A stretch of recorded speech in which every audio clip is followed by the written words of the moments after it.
News 18 express ആരംഭിക്കുന്നു. കോന്നി താലൂക്ക് ഓഫീസിൽ നിന്ന് കൂട്ട അവധിയെടുത്ത് ഉല്ലാസയാത്ര പോയവരിൽ അവധിക്ക് അപേക്ഷ നൽകിയവരും നൽകാത്തവരും തഹസിൽദാർ കുഞ്ഞച്ചൻ ഉൾപ്പെടെയുള്ളവർ സംഘത്തിൽ മൂന്നാർ, ദേവികുളം എന്നിവിടങ്ങളിലേക്കാണ് യാത്ര നടത്തിയത്. ദൃശ്യങ്ങൾ ന്യൂസ് 18 കിട്ടി.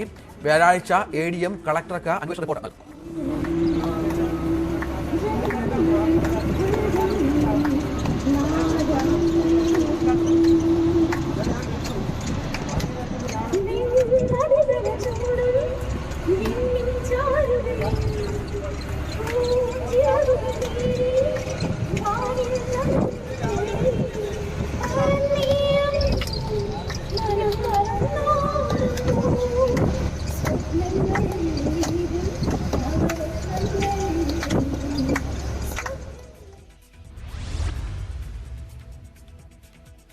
മലയാളം സർവകലാശാല VC നിയമനത്തിൽ സർക്കാർ സെർച്ച് കമ്മിറ്റി രൂപീകരിച്ചത് ഗവർണറെ മറികടന്ന്.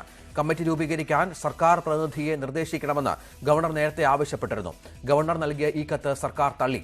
അംഗീകാരമില്ലാത്ത ബിൽ പ്രകാരം നിർദ്ദേശം നൽകിയത് ഉന്നത വിദ്യാഭ്യാസ മന്ത്രി. KSRTCയിലെ ശമ്പള വിതരണത്തിന് സർക്കാർ നൽകുന്ന 50 കോടി പൂർണ്ണമായും അനുവദിക്കണമെന്നും ആവശ്യം. ഗതാഗത വകുപ്പ് ധനവകുപ്പിന് കത്ത് നൽകി. നടപടി ബുധനാഴ്ചയ്ക്ക് മുൻപ് ശമ്പളം നൽകണമെന്ന ഹൈക്കോടതി നിർദ്ദേശം വന്നതോടെ 50 കോടിയിൽ 30 കോടി ധനവകുപ്പ് നൽകിയിരുന്നെങ്കിലും ബാക്കി കൂടി ലഭിക്കാതെ ശമ്പള വിതരണം നടക്കില്ല. മുൻ മുഖ്യമന്ത്രി ഉമ്മൻചാണ്ടിയെ വിദഗ്ധ ചികിത്സയ്ക്കായി ബംഗളൂരുവിലേക്ക് മാറ്റിയേക്കും. ന്യൂമോണിയ പൂർണ്ണമായും ഭേദമായതായും ആരോഗ്യം വീണ്ടെടുത്തതായും മെഡിക്കൽ ബോർഡ്. എയർ ആംബുലൻസിലാകും ബംഗളൂരുവിലേക്ക് മാറ്റുക. കേന്ദ്ര സഹമന്ത്രി V മുരളീധരന്റെ വീട് ആക്രമിച്ച സംഭവത്തിൽ പ്രതിയെ പിടികൂടാനാകാതെ പോലീസ്. മോഷണ ശ്രമമോ മദ്യപിച്ച് നടത്തിയ ആക്രമണമോ ആകാമെന്ന നിഗമനത്തിൽ പോലീസ്. വീടിനടുത്തേക്ക് ഒരാൾ വരുന്നതിന്റെ CCTV ദൃശ്യം പോലീസിന് കിട്ടി. UDFന്റെ സമരപ്രഖ്യാപന കൺവെൻഷൻ ഇന്ന് കോട്ടയത്ത് നടക്കും. കേന്ദ്ര സംസ്ഥാന സർക്കാരുകൾ കർഷക വിരുദ്ധ നയങ്ങൾ നടത്തുന്നതായി ആരോപണം. രാവിലെ 11-ന് കോട്ടയം തിരുനക്കര മൈതാനിയിൽ പ്രതിപക്ഷ നേതാവ് VD സതീശൻ ഉദ്ഘാടനം ചെയ്യും. സമാപന സമ്മേളനം വൈകുന്നേരം 3 മണിക്ക് KPCC അധ്യക്ഷൻ K സുധാകരൻ ഉദ്ഘാടനം ചെയ്യും. തിരുവനന്തപുരം വഴുതക്കാട്ടുണ്ടായ തീപിടുത്തത്തിൽ 50 ലക്ഷം രൂപയുടെ നാശനഷ്ടമെന്ന് പ്രാഥമിക വിലയിരുത്തൽ. 50,000 രൂപയുടെ അലങ്കാര മത്സ്യങ്ങൾ തീപിടിക്കുമ്പോൾ കടയിലുണ്ടായിരുന്നു. അപകടത്തിന്റെ കാരണമറിയാൻ ഇന്ന് കൂടുതൽ പരിശോധനകൾ നടത്തും. ഫയർഫോഴ്സും പോലീസും സംയുക്തമായി പരിശോധനയ്ക്ക് എത്തും. ആൺകുട്ടികളുടെ ചേലാകർമ്മം നിയമവിരുദ്ധമായി പ്രഖ്യാപിക്കണം എന്നാവശ്യപ്പെട്ട് ഹൈക്കോടതിയിൽ പൊതുതാൽപര്യ ഹർജി. മതം ഉപേക്ഷിച്ചവരുടെ സംഘടനയായ നോൺ റിലീജിയസ് സിറ്റിസൺസാണ് കോടതിയെ സമീപിച്ചത്.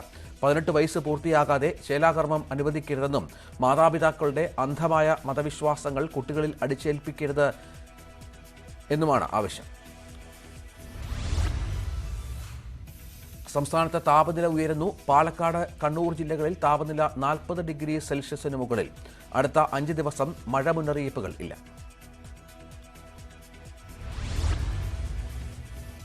ഓപ്പൺ ലൈബ്രറി 24 മണിക്കൂറും പ്രവർത്തിപ്പിക്കണമെന്നാവശ്യപ്പെട്ട് കോഴിക്കോട് മെഡിക്കൽ കോളേജ് വിദ്യാർത്ഥികൾ നടത്തുന്ന സമരം ഒരാഴ്ച പിന്നിട്ടു.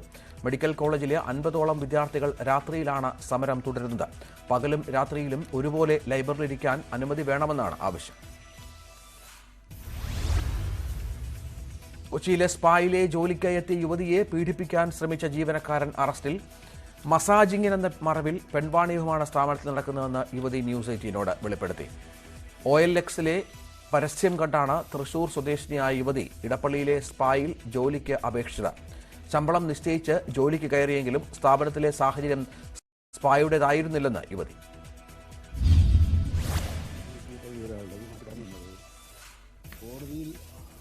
പോലീസിന്റെ ഭാഗത്തു നിന്നും DYSP എടുത്തിട്ടുള്ള നിലപാട്, പബ്ലിക് പ്രോസിക്യൂട്ടർ എടുത്ത നിലപാട്, ഇതെല്ലാം മനസ്സിലാക്കണമെങ്കിൽ കോടതിയുടെ പ്രൊസീഡിങ്സ് കിട്ടണം. അതിനുള്ള കാലതാമസമാണ്. അതുകൊണ്ട് അതിന് മാത്രമുള്ള സമയം അനുവദിക്കണം എന്ന് പറഞ്ഞിട്ടുണ്ട്. ആ സമയം അനുവദിച്ചു കൊടുത്തിട്ടുണ്ട്. അല്ല, ഇതിപ്പോൾ ഇന്നാളെ ശനി ഞായറും അല്ലേ. ഏതായാലും കഴിയുന്നത്ര വേഗം 2-3 ദിവസം കൊണ്ട് അത് ലഭ്യമാക്കാൻ കഴിയും. അതിൽ കോടതിയുടെയും പിന്നെ ഒരു പോലീസിന്റെയും ഒരു ആറ്റിറ്റ്യൂഡിന്റെ പ്രശ്നം കൂടിയുണ്ട്. അവർ പെട്ടെന്ന് എടുത്ത് കൊടുക്കാനുള്ള അവരാണല്ലോ തരേണ്ടത്. പോലീസുമാണല്ലോ തരേണ്ടത്. നമുക്ക് അവരോട് അങ്ങനെയല്ലേ ആവശ്യപ്പെടാൻ പറ്റുള്ളൂ. അപ്പോൾ ഔദ്യോഗികമായി ആവശ്യപ്പെട്ട് ഔദ്യോഗികമായി കിട്ടണമല്ലോ, അല്ലാതെ നമുക്ക് അവിടെ നിന്ന് ഒരു കടലാസും വിവരവും കിട്ടിയത് കൊണ്ട് കാര്യമില്ലല്ലോ. ഏതായാലും അത് ആ സംഭവം നല്ല പരിശോധനക്കും പഠനത്തിനും വിധേയമാക്കേണ്ട ഒരു പ്രധാനപ്പെട്ട വിഷയം തന്നെയാണ്. ഇതിൽ ആദ്യഘട്ടത്തില് വനം വകുപ്പ് കുറച്ച് ആളുകളുടെ പേരുകൾ പറയുകയും പക്ഷെ പിന്നീട് പോലീസ് അന്വേഷണത്തിൽ അതുണ്ടായിരുന്നു. ക്രൈംബ്രാഞ്ച് അന്വേഷണം വന്നപ്പോഴേക്കും ആ പ്രതിപട്ടികയിലുള്ള പലരും ഇതിനകത്ത് നിന്ന് ഒഴിവാകുകയും ചെയ്തിട്ടുണ്ടായിരുന്നു. അതും അല്ല, ഇങ്ങനെയുള്ള ചില അഭ്യൂഹങ്ങളുമുണ്ട്. അപ്പൊ അതുകൊണ്ടാണ് നമ്മൾ ഒരു പൊതുവെ ഒരു ഒബ്സർവേഷൻ നടത്തി ആ പ്രശ്നം വിടുകയല്ല ചെയ്യുന്നത്. ആഴത്തിൽ തന്നെ പരിശോധിച്ച് അങ്ങനെ പ്രതികൾ മാറിയിട്ടുണ്ടോ, പ്രതികളെ വിട്ടിട്ടുണ്ടോ, പ്രതികളെ വെറുതെ വിട്ടണമെങ്കിൽ പോലീസിന്റെ അന്വേഷണത്തിൽ നിന്നും കുറ്റക്കാരല്ല എന്ന് കണ്ടെത്തവരെ പ്രതിപട്ടികയിൽ നിന്ന് ഒഴിവാക്കാറുണ്ട്. പക്ഷെ അതെല്ലാം അത്തരം അഭ്യൂഹങ്ങൾ പ്രചരിക്കുന്നുണ്ട്. ആ അഭ്യൂഹങ്ങൾക്കൊക്കെ വിരാമമിടണമെങ്കിൽ കോടതിക്കകത്ത് എന്ത് സംഭവിച്ചു, പുറത്തെന്ത് സംഭവിച്ചു എന്നുള്ളത് വളരെ നിയമപരമായ പരിശോധന തന്നെ ആവശ്യമായിട്ടുള്ള ഒരു പ്രധാനപ്പെട്ട പ്രശ്നമാണ്. ഇല്ല, അത് ഞാൻ പറഞ്ഞു, ഇതൊക്കെ അഭ്യൂഹങ്ങളും വാർത്തകളുമാണ്. അപ്പോൾ കൂറുമാറിയതായി കോടതി പറഞ്ഞിട്ടില്ല ഇതുവരെ. പക്ഷെ കൂറുമാറി എന്നൊരു വാർത്ത വന്നു. വാർത്ത കണ്ടുകൊണ്ട് തന്നെ ഗവൺമെന്റ് അത് ഗൗരവത്തിലെടുക്കുകയും അത് സംബന്ധിച്ച് റിപ്പോർട്ട് ആവശ്യപ്പെടുകയും, ഗവൺമെന്റ് ഇപ്പം അത്രയേ ഉള്ളൂ, ഇത് സംബന്ധിച്ച് റിപ്പോർട്ട് ആവശ്യപ്പെടുകയാണ് ചെയ്തത്. അപ്പോൾ റിപ്പോർട്ട് ആവശ്യപ്പെട്ടപ്പോൾ അതിന് ഉത്തരവാദപ്പെട്ട ഉദ്യോഗസ്ഥൻ നൽകിയ മറുപടി, ഞങ്ങൾക്ക് കുറച്ചുകൂടി ഇത്തരം കാര്യങ്ങളൊക്കെ പരിശോധിക്കേണ്ടതായിട്ടുണ്ട്. അതാണ് വളരെ ലളിതമായി പറഞ്ഞത്. കോടതിയിൽ എന്താണ്, അകത്തെന്താണ് സംഭവിച്ചത്, പോലീസിനോട് എന്താ സംഭവിച്ചത്, പോലീസിന്റെ നടപടിയെക്കുറിച്ച് അന്വേഷിക്കാൻ നമുക്ക് സാധിക്കില്ല. അപ്പം അങ്ങനെയുണ്ടെങ്കിൽ അതൊക്കെ ഒന്ന് മനസ്സിലാക്കി റിപ്പോർട്ട് തന്നാലല്ലേ ബന്ധപ്പെട്ടവർ ശ്രദ്ധയിൽ. നമ്മൾ ഗവൺമെന്റ് ശ്രദ്ധയിൽപ്പെടുത്തുമ്പം പോലീസിന്റെ ശ്രദ്ധയിൽപ്പെടുത്തണമെങ്കിൽ ഗവൺമെന്റിന് വളരെ ഒതന്റിക്കായ ഒരു റിപ്പോർട്ട് കിട്ടാതെ വേഗം ഇങ്ങനെ കേൾക്കുന്നു എന്ന് പറഞ്ഞിട്ട് നമുക്ക് പറ്റില്ലല്ലോ. ഇപ്പോൾ ഇവിടെ സൂചിപ്പിച്ചതുപോലെ കുറേ ദുരൂഹതകളും കുറേ അഭ്യൂഹങ്ങളും പ്രചരിക്കുന്നുണ്ട്. പക്ഷെ അതങ്ങനെ നീട്ടുന്നതല്ല, ആ ദുരൂഹതയും അഭ്യൂഹങ്ങളും അവസാനിപ്പിച്ച് ഒരു വ്യക്തത വരുത്തേണ്ടത് വനംവകുപ്പിനെ സംബന്ധിച്ചിടത്തോളം വളരെ പ്രധാനപ്പെട്ട ഒരു കാര്യമാണ്. ഈ വയനാട്ടിലെ കടുവയെ കണ്ട വ്യക്തി ആത്മഹത്യ DGPക്ക് മുഖ്യമന്ത്രിക്കൊക്കെ പരാതി കൊടുക്കാൻ പോകുന്നു. വനംവകുപ്പ് ഉദ്യോഗസ്ഥനെ വിളിച്ച് ഭീഷണിപ്പെടുത്തിയിട്ടുണ്ട്. അല്ലാതെ പോലീസ് കേസെടുത്തിട്ടുണ്ടല്ലോ, ഉദ്യോഗസ്ഥനെ മാറ്റി നിർത്തിയിട്ടുണ്ട്. ആ അന്വേഷണം പോരാ എന്ന കുടുംബത്തിന് തോന്നുന്നുണ്ടെങ്കിൽ തീർച്ചയായിട്ടും അവർക്ക് സമീപിക്കേണ്ട ഒരു പ്രധാനപ്പെട്ട ഭരണാധികാരി മുഖ്യമന്ത്രി തന്നെയല്ലേ, പോലീസിന്റെ തലവനല്ലേ. അത് അവരുടെ ഒരു നിയമപരമായ അവകാശമല്ലേ. ആ അവകാശത്തിന് അവർക്ക് നീതി കിട്ടാൻ അവർ ചെയ്യുന്ന നിയമപോരാട്ടമാണത്. അത് നമ്മൾ സഹതാപപൂർണമായ അനുകമ്പയോട് കൂടിയാണ് നോക്കിക്കാണുന്നത്. അല്ല, അത് സംഭാഷണമല്ലേ, ഭീഷണിപ്പെടുത്തി എന്നതാണല്ലോ. ആ ഭീഷണിപ്പെടുത്തിയിട്ടുണ്ടോ ഇല്ലെന്നാണല്ലോ പോലീസ് പരിശോധിച്ചത്. കേസ് നമ്മളല്ല, ഈ കേസ് നമ്മളെല്ലാം നടത്തുന്നത്. വനംവകുപ്പ് പ്രാഥമികമായ റിപ്പോർട്ടിന് അത് വനം വകുപ്പിന്റെ ആവശ്യത്തിന് വേണ്ടിയാണ്.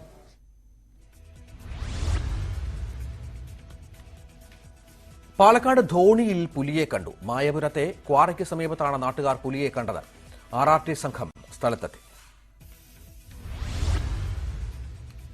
വയനാട് മേപ്പാടി കടൂരിൽ നാട്ടുകാർ പുലിയെ കണ്ടു. കഴിഞ്ഞ രാത്രിയിലാണ് റോഡരികിലെ പാറയ്ക്ക് മുകളിൽ വിശ്രമിക്കുന്ന പുലിയെ കണ്ടത്. പുലി തേയിലത്തോട്ടത്തിലേക്ക് ഇറങ്ങിപ്പോയി. മുൻപും കടൂർ പ്രദേശത്ത് പുലിയെ കണ്ടിരുന്നു. ജാഗ്രത പുലർത്താൻ പ്രദേശവാസികളോട് വനംവകുപ്പ് ആവശ്യപ്പെട്ടു. കൽപ്പറ്റയിൽ MDMAയുമായി മലപ്പുറം സ്വദേശികളായ യുവാക്കൾ പിടിയിൽ. കൽപ്പറ്റ പുതിയ ബസ് സ്റ്റാൻഡ് പരിസരത്ത് നിന്നുമാണ് 49.1 ഗ്രാം മയക്കുമരുന്നുമായി റാഷിദ് മുഹമ്മദ് മഹലൂഫ് എന്നിവർ പിടിയിലായത്. മയക്കുമരുന്ന് നിരോധന നിയമപ്രകാരം ഇവർക്കെതിരെ കേസെടുത്തു. പാലക്കാട് മാത്തൂരിൽ ഒട്ടകത്തെ ക്രൂരമായി മർദ്ദിച്ച കേസിൽ 6 പേർ അറസ്റ്റിൽ. കോയമ്പത്തൂർ സ്വദേശി മണികണ്ഠൻ, തെലങ്കാന സ്വദേശി ശ്യാം ഷിൻഡെ, മധ്യപ്രദേശ് സ്വദേശി കിഷോർ ജോഗി, മാത്തൂർ സ്വദേശികളായ അബ്ദുൽ കരീം, ഷമീർ, സെയ്ദ് മുഹമ്മദ് എന്നിവരാണ് അറസ്റ്റിലായത്. ഇവരെ പിന്നീട് സ്റ്റേഷൻ ജാമ്യത്തിൽ വിട്ടയച്ചു. IG ഗുഗുലോത്ത് ലക്ഷ്മണന്റെ സസ്പെൻഷൻ റദ്ദാക്കി സർക്കാർ. മോൺസൺ മാവുങ്കലുമായുള്ള ബന്ധത്തിന്റെ പേരിലായിരുന്നു സസ്പെൻഷൻ. 1 വർഷം നീണ്ട സസ്പെൻഷൻ ചീഫ് സെക്രട്ടറിയുടെ നേതൃത്വത്തിലെ സമിതിയാണ് പിൻവലിച്ചത്. തട്ടിപ്പിൽ ലക്ഷ്മണയ്ക്ക് ബന്ധമില്ലെന്ന് ക്രൈംബ്രാഞ്ച് റിപ്പോർട്ട് നൽകി.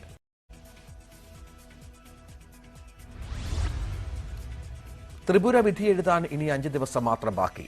പ്രചാരണം ശക്തമാക്കി പാർട്ടികൾ. കൂടുതൽ ദേശീയ നേതാക്കൾ സംസ്ഥാനത്തേക്ക് എത്തുന്നു. പ്രധാനമന്ത്രി നരേന്ദ്രമോദി ഇന്ന് 2 റാലികളിൽ പങ്കെടുക്കും. തുർക്കി ഭൂകമ്പത്തിൽ മരണസംഖ്യ 23,000 കടന്നു. തുർക്കിയിൽ മാത്രം 19,875 പേർ മരിച്ചു. സിറിയയിൽ 3,384 മരണമുണ്ടായി. മോശം കാലാവസ്ഥയാണ് രക്ഷാപ്രവർത്തനത്തിന് വെല്ലുവിളി. മിക്ക രാജ്യങ്ങളും ഉപരോധം നീക്കാത്തതിനാൽ യുഎന്റെ നേതൃത്വത്തിലാണ് രക്ഷാപ്രവർത്തനം. ഭൂകമ്പം നാശം വിതച്ച തുർക്കിയിൽ 8 വയസ്സുകാരിയെ രക്ഷപ്പെടുത്തി. ഇന്ത്യൻ ദുരന്ത നിവാരണ സേന തുർക്കി സൈന്യവുമായി ചേർന്നാണ് രക്ഷാപ്രവർത്തനം നടത്തുന്നത്. ഗാസിയാൻ ടപ്പ് പ്രവിശ്യയിലെ നുർഡാഗിലാണ് കെട്ടിടാവശിഷ്ടങ്ങൾക്കിടയിൽ നിന്ന് കുട്ടിയെ ജീവനോടെ പുറത്തെടുത്തത്. ചൊവ്വാഴ്ച രക്ഷാപ്രവർത്തനം തുടങ്ങിയ ഇന്ത്യൻ സംഘം ഇതുവരെ 2 പേരെ ജീവനോടെ പുറത്തെടുത്തു.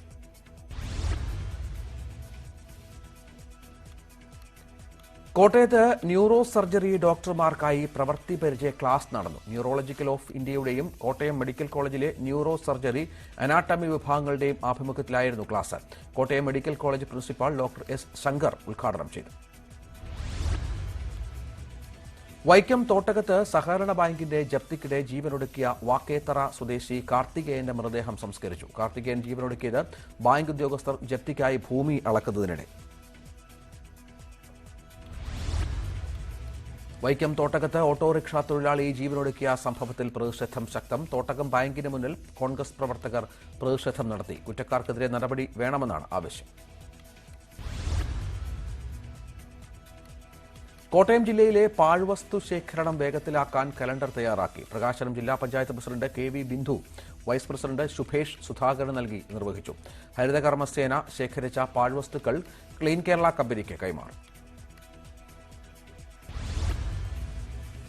പൊറോട്ട കഴിച്ചതിന് പിന്നാലെ ബാലിക മരിച്ചു. വാഴത്തോപ്പ് താന്നിക്കണ്ടം സ്വദേശി സിജുവിന്റെ മകൾ നയൻ മരിയാണ് മരിച്ചത്. 16 വയസ്സായിരുന്നു. മൈദയിൽ നിന്നും ഗോതമ്പിൽ നിന്നും അടുത്തിടെ കുട്ടിക്ക് അലർജി അനുഭവപ്പെട്ടിരുന്നു. Vazhathope saint George higher secondary school +1 വിദ്യാർത്ഥിനിയാണ്. കോട്ടയം ജില്ലയിൽ ലൈഫ് ഭവന പദ്ധതിയിൽ 1000 വീടുകൾ പൂർത്തിയാക്കാൻ പദ്ധതി. ജില്ലാ പഞ്ചായത്ത് വർക്കിംഗ് ഗ്രൂപ്പ് യോഗം ചേർന്നാണ് പദ്ധതി തയ്യാറാക്കിയത്. ജില്ലാ പഞ്ചായത്ത് പ്രസിഡന്റ് KV ബിന്ദു ഉദ്ഘാടനം ചെയ്തു. വിദേശ ജോലി വാഗ്ദാനം ചെയ്ത് യുവാവിൽ നിന്നും പണം തട്ടിയ കേസിൽ കോട്ടയത്ത് ഒരാൾ അറസ്റ്റിൽ. പിടിയിലായത് കോഴിക്കോട് കാലങ്ങാലി ആൽബിൻ ജെയിംസ്. കുമ്മനം സ്വദേശിയായ യുവാവിന് കാനഡയിൽ ജോലി നൽകാമെന്ന് പറഞ്ഞ് വാങ്ങിയത് 3 ലക്ഷത്തോളം രൂപ. ഞങ്ങളും കൃഷിയിലേക്ക് പദ്ധതിയുടെ ഭാഗമായി കോട്ടയം അകലക്കുന്നം പഞ്ചായത്ത് കീടരോഗ നിയന്ത്രണ പ്രവർത്തനത്തിന്റെ ഉദ്ഘാടനവും Pampady block panchayat president Mariamma Abraham നിർവഹിച്ചു.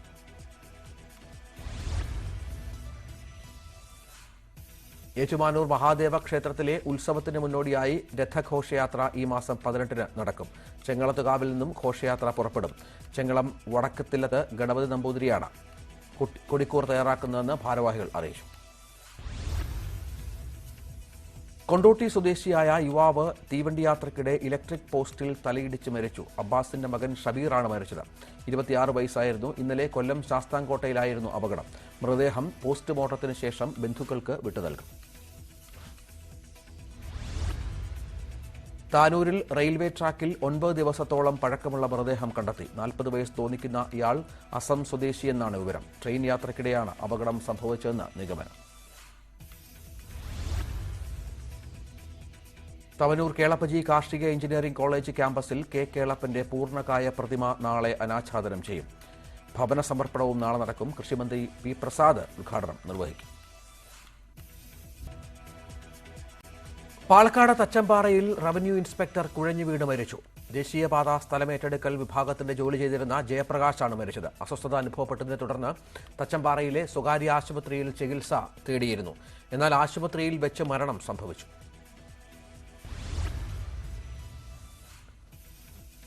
ഇൻസുലേറ്റിംഗ് നാനോ ഡൈഇലക്ട്രിക് പോളിമർ സംയുക്തങ്ങളെക്കുറിച്ചുള്ള പഠനത്തിന് MG സർവകലാശാലയ്ക്ക് നേട്ടം. സർവകലാശാലയിലെ ഗവേഷക സംഘത്തിന് കേന്ദ്ര സർക്കാരിന്റെ പേറ്റന്റ് കിട്ടി.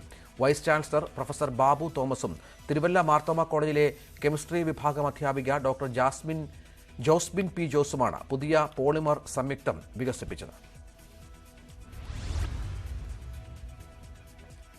തൃശൂർ തിരുവുള്ളക്കാവിൽ വിദ്യാ സരസ്വതി അർച്ചന ആരംഭിച്ചു. ദേവസ്വം പ്രസിഡന്റ് ആരൂർ ദേവൻ ഉദ്ഘാടനം ചെയ്തു. വിദ്യാർത്ഥികൾക്കായാണ് 3 ദിവസം വിദ്യാ സരസ്വതി അർച്ചന നടത്തുന്നത്. സംസ്ഥാനത്തെ റോഡ് സുരക്ഷ ചർച്ച ചെയ്യാൻ ഗതാഗത മന്ത്രി ആന്റണി രാജു ചൊവ്വാഴ്ച യോഗം വിളിച്ചു. അലക്ഷ്യമായി കേബിളുകൾ ഇടുന്നതും കാനകൾ കൃത്യമായി മൂടാത്തതും ചർച്ച ചെയ്യും. ഉന്നത ഉദ്യോഗസ്ഥരും KCB, വാട്ടർ അതോറിറ്റി, ടെലിഫോൺ കമ്പനികൾ എന്നിവയുടെ പ്രതിനിധികളും പങ്കെടുക്കും. സംസ്ഥാന ബജറ്റിനെതിരെ രാപ്പകൽ സമരം സംഘടിപ്പിക്കുവാൻ UDF മലപ്പുറം ജില്ലാ കമ്മിറ്റിയുടെ തീരുമാനം. തിങ്കളാഴ്ച വൈകുന്നേരം 4 മണിക്ക് PK കുഞ്ഞാലിക്കുട്ടി MLA ഉദ്ഘാടനം ചെയ്യും. 14 രാവിലെ 10 മണിക്ക് നടക്കുന്ന സമരത്തിന്റെ സമാപനം AP അനിൽകുമാർ MLA ഉദ്ഘാടനം ചെയ്യും. UDFന്റെ സംസ്ഥാന ജില്ലാ നേതാക്കളും MLAമാരും സമരത്തെ അഭിവാദ്യം ചെയ്ത് സംസാരിക്കും. കാപ്പ നിയമം ലംഘിച്ചതിന് മലപ്പുറത്ത് ഒരാൾ അറസ്റ്റിൽ. ചോക്കാട് വാളക്കുളം ലക്ഷം വീട് കോളനിയിലെ ഫായിസിനെയാണ് അറസ്റ്റ് ചെയ്തത്. പ്രദേശത്തെ മയക്കുമരുന്ന് സംഘത്തെക്കുറിച്ച് എക്സൈസിന് വിവരം നൽകിയെന്നാരോപിച്ച് ഫായിസിന് നേതൃത്വത്തിലുള്ള 3 അംഗ സംഘം യുവാവിനെ അടിച്ച് പരിക്കേൽപ്പിച്ചിരുന്നു. ഫോക്ലോർ അക്കാദമിയുടെ 3 ദിവസം നീളുന്ന പടയണി പഠന കളരിക്ക് ആറന്മുളയിൽ തുടക്കം. കിടങ്ങന്നൂർ പള്ളിമുക്കം ദേവീക്ഷേത്രത്തിലെ പടയണി കളരിയിലാണ് ക്യാമ്പ്. സാംസ്കാരിക വകുപ്പ് മന്ത്രി സജി ചെറിയാൻ ഉദ്ഘാടനം നിർവഹിച്ചു. Kerala folklore academy chairman OS Unnikrishnan മുഖ്യപ്രഭാഷണം നടത്തി. തിരുവനന്തപുരം മടവൂർ ഗവൺമെന്റ് LPSൽ കൊയ്ത്തുത്സവം സംഘടിപ്പിച്ചു. കൃഷിയുടെ തനത് പൈതൃകങ്ങളെ തിരിച്ചറിയുക എന്ന ലക്ഷ്യത്തോടെയാണ് കൊയ്ത്തുത്സവം സംഘടിപ്പിച്ചത്. ജനപ്രതിനിധികളും രക്ഷിതാക്കളും നാട്ടുകാരും കർഷകരും ഭാഗമായി. കൊല്ലം മുട്ടേക്കാവ് KKVUP സ്കൂളിലെ സയൻസ് ക്ലബ് യൂണിറ്റിന്റെ ആഭിമുഖ്യത്തിൽ സ്കൂൾ ക്യാമ്പസിലെത്തുന്ന പക്ഷികൾക്ക് ദാഹമകറ്റുന്നതിനായി പാത്രങ്ങളിൽ ജലമെത്തിച്ചു തുടങ്ങി. സ്കൂൾ ക്യാമ്പസിന്റെ വിവിധയിടങ്ങളിൽ സ്ഥാപിച്ചിരിക്കുന്ന മൺപാത്രങ്ങളിലാണ് വെള്ളം നിറയ്ക്കുന്നത്. ധാരാളം പക്ഷികൾ ഇവിടെയെത്തി ദാഹം തീർക്കുന്ന കാഴ്ച കൗതുകകരമാണ്. പരിസ്ഥിതിയെയും ജീവജാലങ്ങളെയും സംരക്ഷിക്കുക എന്നത് നമ്മുടെ നിലനിൽപ്പിന്റെ ഭാഗമാണെന്ന തിരിച്ചറിവ് വിദ്യാർത്ഥികൾക്ക് പകരുകയാണ് പദ്ധതിയുടെ ലക്ഷ്യം. സയൻസ് അധ്യാപകരായ ഫൗസിജൻ, ജുമൈലത്ത്, അനില, ഷഹീദ, വിപിൻ എന്നിവർ നേതൃത്വം നൽകി. തുർക്കിയിലും സിറിയയിലും ഭൂകമ്പത്തിൽ മരിച്ചവർക്കായി UAEയിൽ മയ്യിത്ത് നമസ്കാരം നടന്നു. UAE president Sheikh Mohammed bin Zayed al നഹ്യാന്റെ നിർദ്ദേശപ്രകാരമാണ് നമസ്കാരം നടന്നത്. UAEയിലെ എല്ലാ പള്ളികളിലും ജുമാഅത്ത് നമസ്കാരത്തിന് ശേഷമായിരുന്നു മയ്യിത്ത് നമസ്കാരം. ഭൂകമ്പ ബാധിതരെ സഹായിക്കാൻ വിപുലമായ പദ്ധതികൾക്കാണ് UAE തുടക്കം കുറിച്ചിട്ടുള്ളത്.